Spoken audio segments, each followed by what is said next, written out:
Hi, I just want to show you quite a cool hack with punga logs.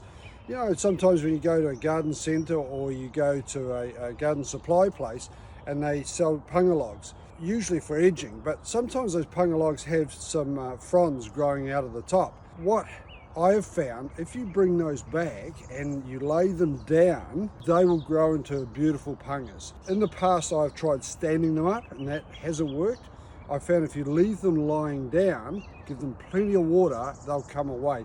I'll show you a couple of examples. So I've just been sitting them here. They've sat there probably for about a year now. Lots of water. I've got a couple just sitting in here. Well, I'll take you away with me in a moment and I'll show you the result of those actually out there in the field.